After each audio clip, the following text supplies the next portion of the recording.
Siz niyə belə gizlədirsiniz ki? Yox, heç nə olmur, bax burada qardaş, mən səni nə gizlədim? Heç nə olmayıbsa bunu niyə bağlamısınız? Çıxdığı yerdə riski dayandı. Normal bir şeydir, hamı yıxılır. Paytaxtın Yasamal rayonu 20 nömrəli tam orta məktəbin yanındakı yeraltı keçiddə eskalatorun qırılması və bir neçə nəfərin xəsarət alması ilə bağlı xəbər gəldi və biz də xəbəri eşidən kimi dərhal hadisə yerinə gəldik. Hazırda sözü gedən eskalator işləmir və belə təhlükəsizlik səbəbilə lentlənib bağlanıb və ərazidə olan nəzarətçi də faktı təsdiqlədi və belə bir hadisənin olduğunu bildirdi. Bu öz-özündən dayanıb. Çıxdığı yerdə əlinə tutuldu da buradan. Çıxdığı yerdə riski dayandı. İşte bu dayanıb. Bu da eskalatorda gedir də qabağa. O da vaziyətini itirdi, yıxılıb yerdə. Neçə nəfər idi?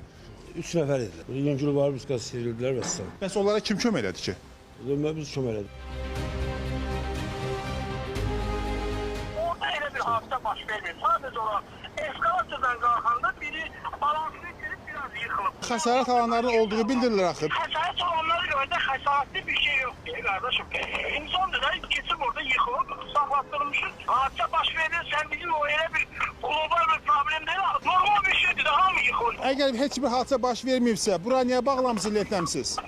Ay başladım o, mən sənə asfalt verməliyəm, mən onu niyə bağlayıram, niyə bağlamıram, o sizə nə dəxli var qardaşım? 4 dekabr tarixində saat 18:00 radələrində Respublika Təcili və Təxirə Salınmaz Tibbi Yardım Mərkəzinə Yasamal rayonu, Mikail Müşfiq küçəsi, İncəsənət Gimnaziyası yaxınlığından təcili çağırış qeydə alınıb. Daxil olan çağırış əsasında ünvana təcili tibbi yardım briqadası cəlb olunub. Təcili tibbi yardım briqadası tərəfindən 2 nəfər qadın müxtəlif dərəcəli bədən xəsarətləri ilə kliniki tibbi mərkəzə təxliyə olunub.